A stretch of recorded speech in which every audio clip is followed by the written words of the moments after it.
7일 모닝 미팅을 시작하겠습니다. 먼저 외부 일정으로 순서 바꾸겠습니다. 신한금융지주 스팟코멘트 조보란 연구원입니다. 네, 신한금융지주가 금요일 저녁에 제3자 배정 유상증자 결의를 공시했습니다. 이 부분에 대해서는 배정 대상은 어피니티 에쿠리 파트너스와 베어링 프라이빗 에쿠리 에이샤 둘 다 이 사모펀드 기관들이고요. 조달 금액은 한 1조 1,582억 원.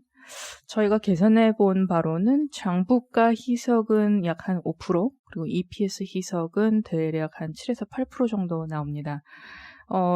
그날 애널리스트들, 셀사이드 애널리스트들 대상으로 간단하게 컨퍼런스 콜을 금융지주 쪽에서 진행을 했는데요. 일단 증자의 배경에는 CET1 레이쇼가 6월 말 기준으로 11.4에서 5% 정도였는데 그 부분을 12% 이상 유지하기 위해서 그걸 유지해야 향후 추가적인 M&A와 영업을 위한 투자가 가능하다. 그리고 또 성장을 위해 여러 가지 이런 전략적 투자자 유치가 필요했다. 이게 이제 신한 측의 레셔널이고요. 코로나 이슈가 좀 잠잠해지는 시기와 맞물려서 회사 측의 중장기적인 자본 정책은 첫째로는 분기 배당을 검토하겠다. 두 번째로는 배당 성향 30% 달성 이후 점진적 증가하겠다. 세 번째로는 내부 유보 이후에 유기적, 비유기적 성장 추진 지속하겠다. 즉, 포텐셜 M&A 있을 수 있다라는 부분 시사했고요. 네 번째, 마지막으로는 자사주 매입과 소각 진행하도록 하겠다. 이런 부분인데, 이런 부분은 일단 단기적으로 실행은 어려울 것으로 저희가 판단하고 있습니다. 왜냐하면 일단 코로나 사태가 여전히 진행 중이고, 당국의 입장이 유보가 먼저이지 배당이나 자사주 매입 소각이 앞서서는 안 된다라는 스탠스가 있기 때문에 그런 부분에 있어서는 저희는 뭐 그렇게 긍정적으로 판단하고 있지는 않고요.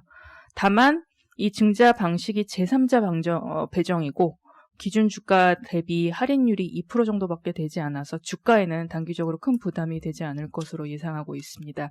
회사에서 신한지주 측에서 강조한 이 전략적 투자 유치임을 강조한 만큼 향후 어떤 협업으로 이렇게 기여를 할지 이런 부분은 기대감 충족 필요한데 그런 부분에 있어서는 관망 필요하기 때문에 저희 중립적인 의견 유지합니다. 이상입니다. 네, 순서 바로 가서요. 투자전략부 먼저 발표하겠습니다. 전략인사이드 안기태 연구원입니다.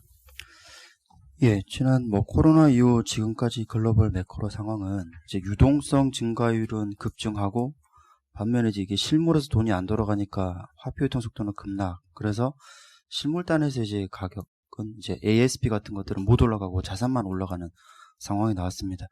앞으로 이걸 좀 전망을 해보면 통화량 유동성 증가율은 레벨 자체는 계속 이제 안정적으로 이제 유지되겠지만은 증가율 자체는 떨어질 확률이 크다 이렇게 볼 수 있는데요.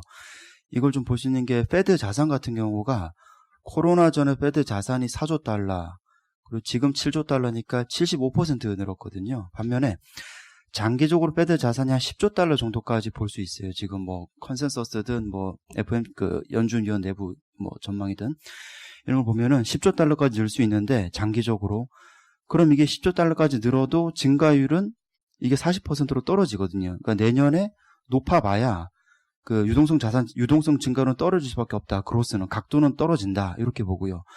반면에 화폐 유통 속도 증가율은 지금 역대 최저치인데 이건 올라갑니다. 이거는. 왜냐하면 당장 3, 4월 정도 글로벌 매크로 상황으로 다시 돌아갈 일도 아니고 글로벌리 산업 생산 증가 같은 경우도 이제 반등 치고 올라가기 때문에 코로나부터 지금까지는 유동성 증가율 기준으로 유동성 급증하고 실물 급락 요게 지금까지 상황인데 앞으로 4분기부터 내년까지 전개될 상황은 유동성은 반대로 이제 증가율이 떨어지고 유통 속도가 이제 증가를 이제 치고 올라오는 이런 상황이다라고 볼 수 있겠습니다. 물론 속도는 더디겠지만요. 이렇게 보였고 그러면 지금까지는 자산만 쭉 올랐는데 앞으로의 전개 상황은 유동성이 좀 과도하게 의존한 쪽은 이제 각도가 좀 둔화될 가능성이 높고 뉴 이코노미, 올드 이코노미가 굉장히 극단적으로 엇갈렸는데 앞으로 둘이 격차를 좁힐 가능성이 높다 이렇게 보고요. 이 진행 과정에서 단기적으로 금융시장에서 진통은 있을 수 있다. 좀 그렇게 보고 있습니다. 예, 이상입니다. 국내에도 그동안에 사실 V가 상당히 떨어졌었잖아요. 예, 예, 네. 이 오늘 논리를 국내에 적용할 수 있는지. 예. 이게 뭐 사실 미국이든 한국이든 둘 다 글로벌하게 적용이 되는 거고요. 다만 이제 미국이 워낙 극적으로 이제 그런 모습이 M과 V의 간극이 워낙 극적으로 제일 극적으로 나타나는 게 미국이고 한국도 사실 비슷한 모습은 나오고요. 이게 언제나 이제 그 어떤 산업의 변화가 있으니까 단순하게 결론을 지을 수는 없는데 그냥 과거 경험 최근 10년간의 데이터만 놓고 보면은 유동성 증가로 올라가고 유동성도 빠졌던 그 상반기 같은 상황, 그럴 때는 히스토리컬하게 IT, 헬스케어, 필수 소비재 이런 산업들이 이제 좀 아웃퍼폼했고요. 반면에 이제 유동성 증가를 떨어지고 산업 생산 증가 올라가는 이런 국면에서는 뭐 금융, 경기, 소비재, 산업재 이런 쪽이 뭐 경험으로는 그랬던 적이 있습니다. 네. 네, 이어서 MM 자료에는 빠져 있는데 경제 코멘트 미국 8월 고용입니다. 권하민 연구원. 네, 금요일 발표된 미국 8월 고용 코멘트입니다. 8월 미국 실업률 8.4%로 시장 전망치보다 잘 나왔는데요.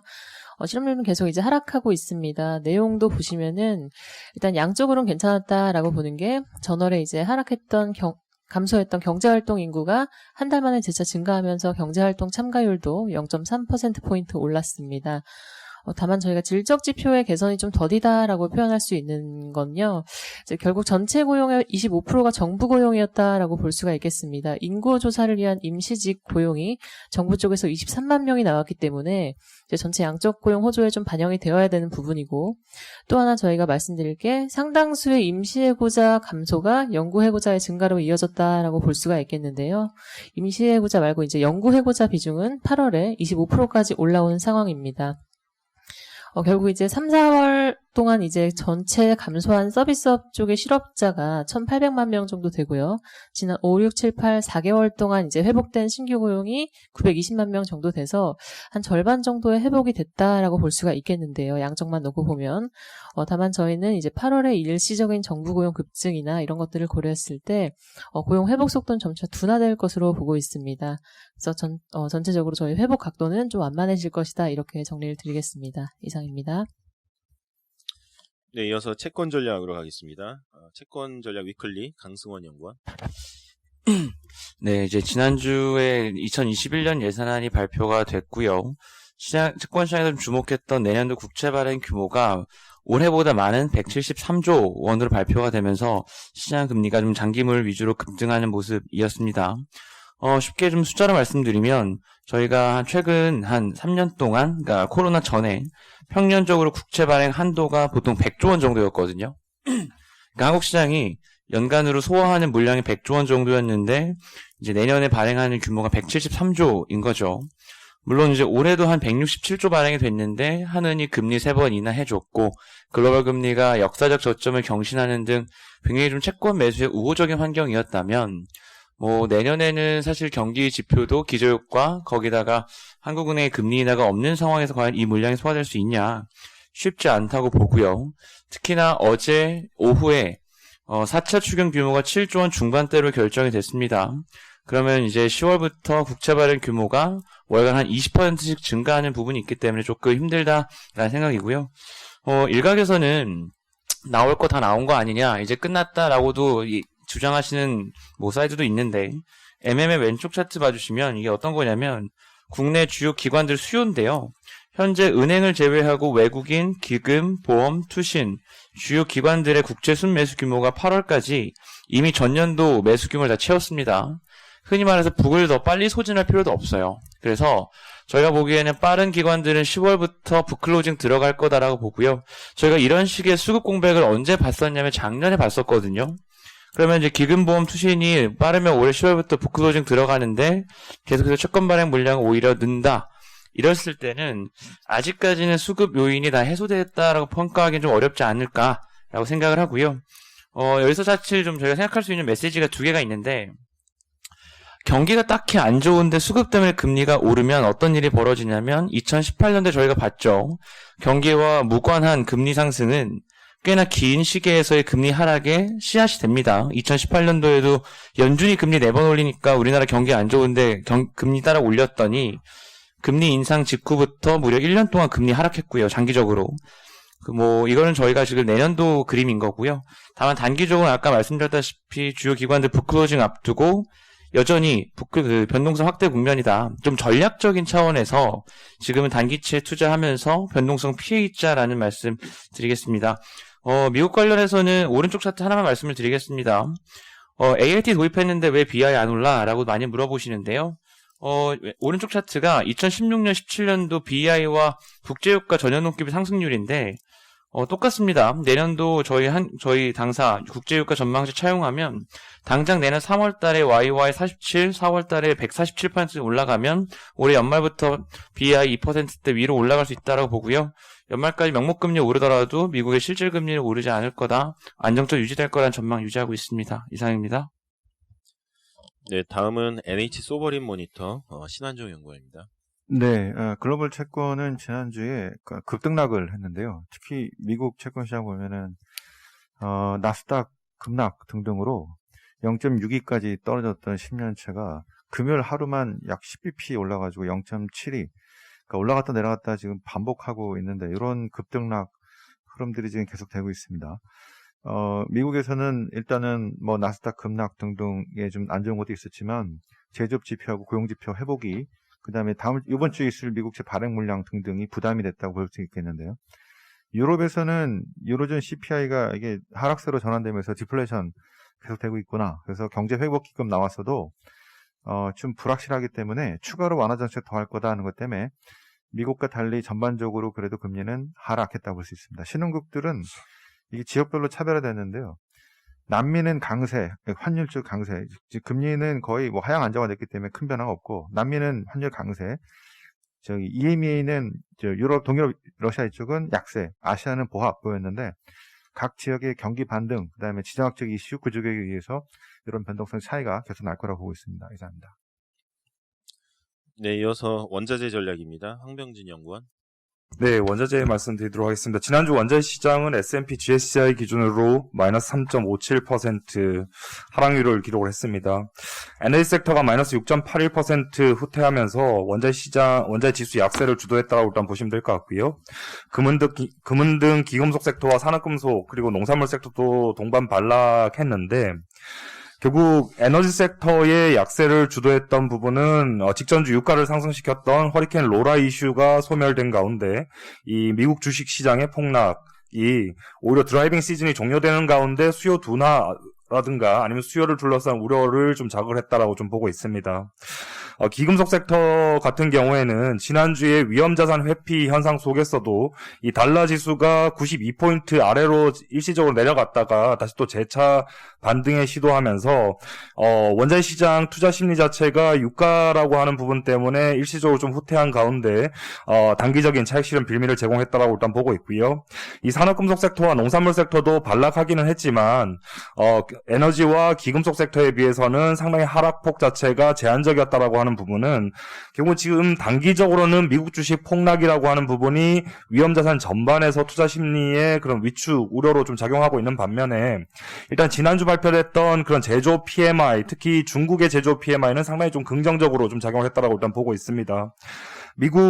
중국 공식 PMI가 51.0을 기록을 하면서 직전월보다는 소폭 후퇴하긴 했지만 이 차이신 제조업 PMI가 9.5년 내 최고치를 기록을 하면서 이 중국 수요 기대감 자체를 여전히 끌어올리고 있다라고 일단 보고 있고요.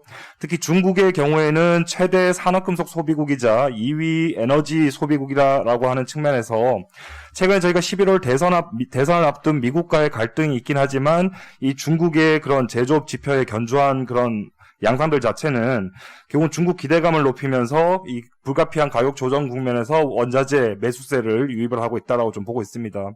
특히 단기적으로 달러가 잠시 되돌림을 하고 있는 가운데 이 위안화의 경우에는 달러당 6.8 위안 정도 수준까지 지금 강세를 보여주고 있다는 측면에서도 결국 중국의 구매력을 높이면서 이 가격이 조정되는 국면에서는 저가 매수의 그런 기회를 좀 제공할 거다라고 일단 보고 있습니다. 이상입니다.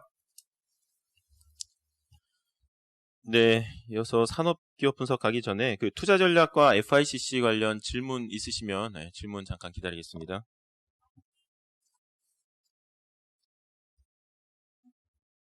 네, 질문 없으시면은 이제 산업기업 분석으로 가겠습니다. 반도체 산업 SK 하이닉스 도현우 연구원 발표해 주세요.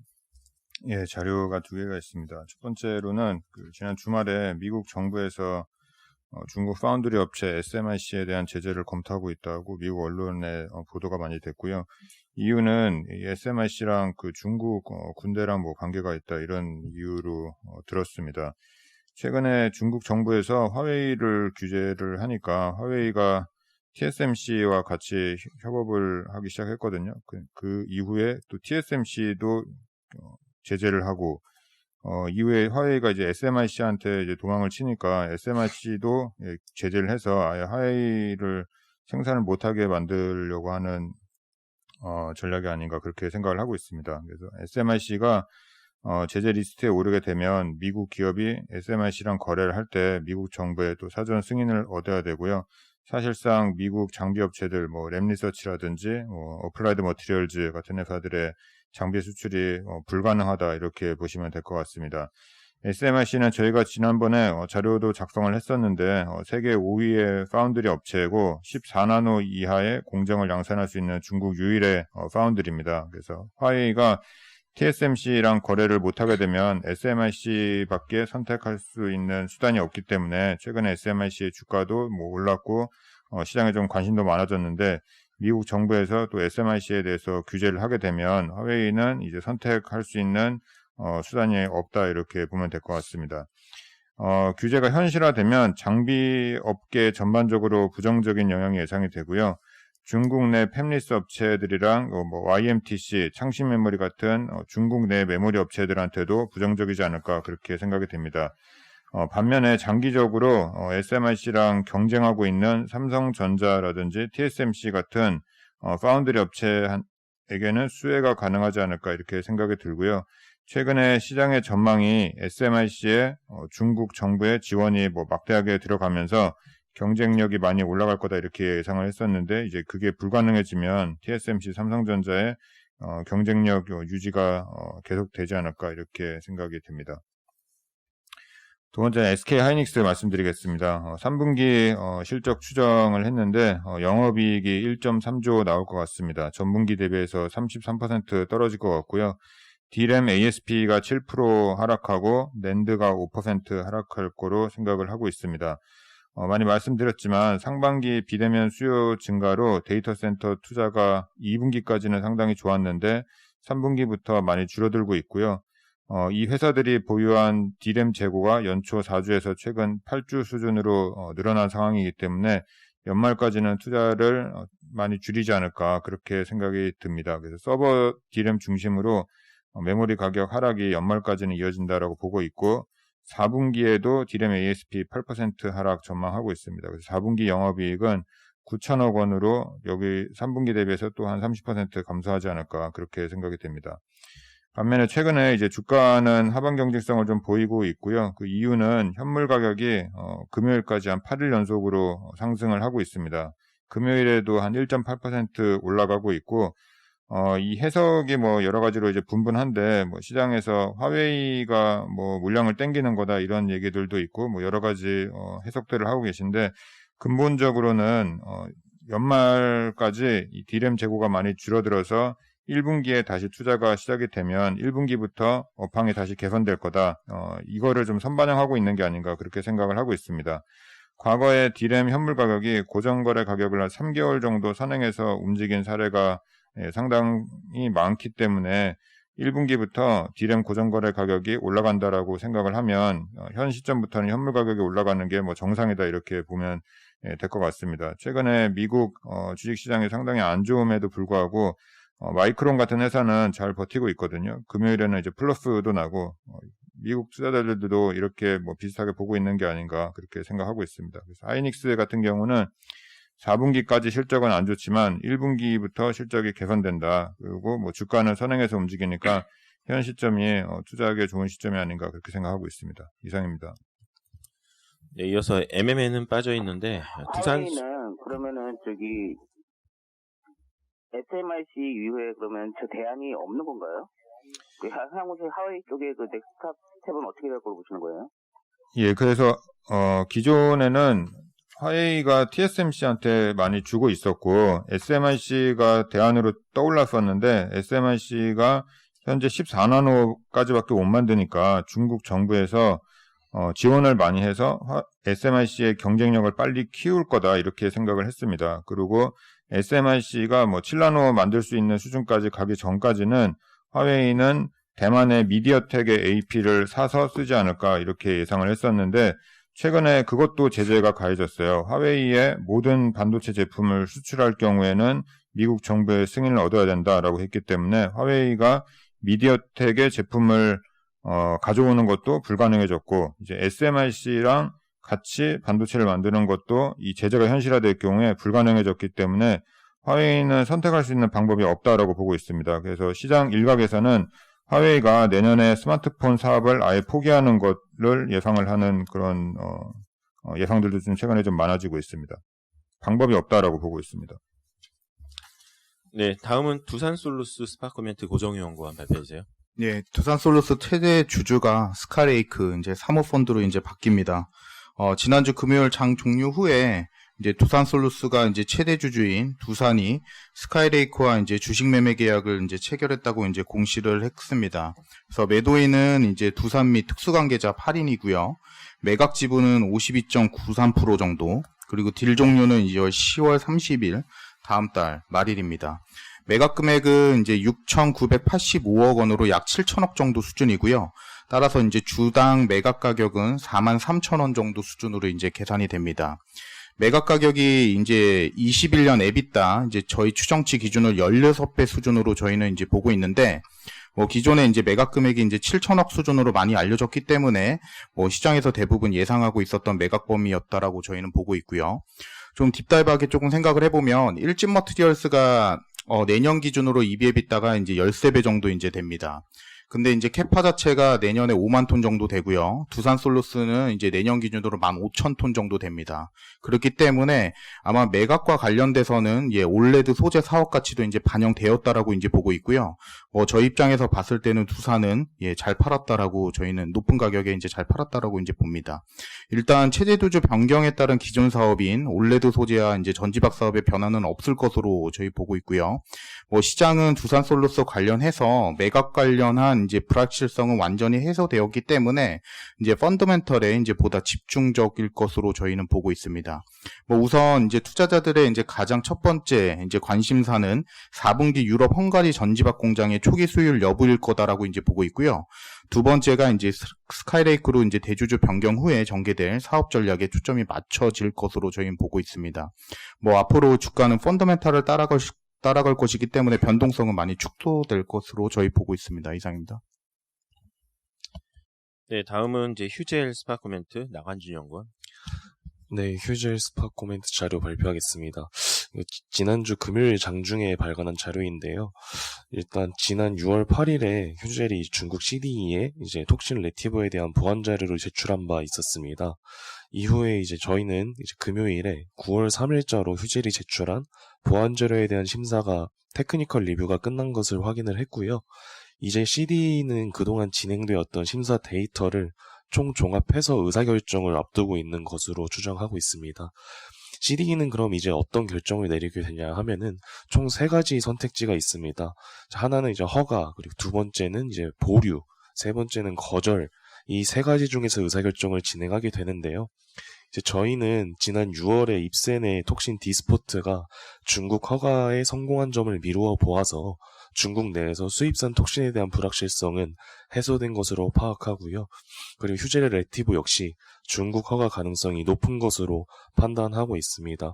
그리고 현재 주가 자체가 중국 허가에 대한 기대감이 반영되지 않은 수준으로 파악이 되고 중국 허가 가시성이 높아진 상황에서 허가 모멘텀 유효한 것으로 판단하고 있습니다. 이상입니다. 네, 다음은 이제 해외 주식입니다. 브로드컴 임지영 연구원. 네, NH 글로벌 스탁스10에 편입된 종목이고요. 금요일날 실적 발표해서 장중에 자료 나간 자료입니다. 네, 매출액이랑 EPS는 모두 컨센서스를 상회를 했고, 실적과 가이던스도 긍정적으로 제시를 했지만, 목요일날 이제 시작 급락에 따라서 6% 좀 하락을 했다가, 금요일날 다시 반등을 3% 정도 했습니다.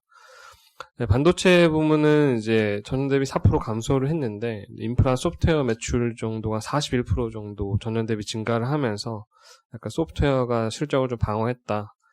그리고 이제 시만텍 인수 효과가 좀 반영이 됐고요. 운영 비용 감소랑 소프트웨어 비중 상승 효과에 힘입어서 영업이익률은 뭐 1.8% 정도, 퍼센트 포인트 정도 개선됐다라고 보시면 될 것 같습니다. 다음 분기는 이제 5G용 RF 제품 출하 영향으로 무선 쪽이 크게 이제 매출이 증가할 거라고 예상을 했고요. 반도체 전체 매출은 뭐 네트워킹 칩 수요 호조랑 5G 폰 출시 효과 때문에 한 10% 정도 중반 QoQ 예상을 좀 하고 있고요. 소프트웨어도 한 QoQ 한 자리 초반 증가할 거로 예상을 좀 하고 있습니다.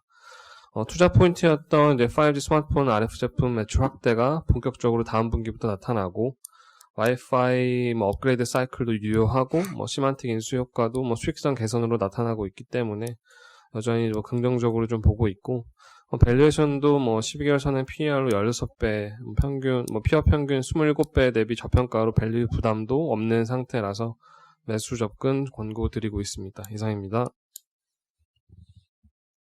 네, 뭐 산업기업 분석 쪽 질문 있으시면 질문 주시기 바랍니다. 질문 없으면 이상으로 준비된 자료 발표 마치겠습니다.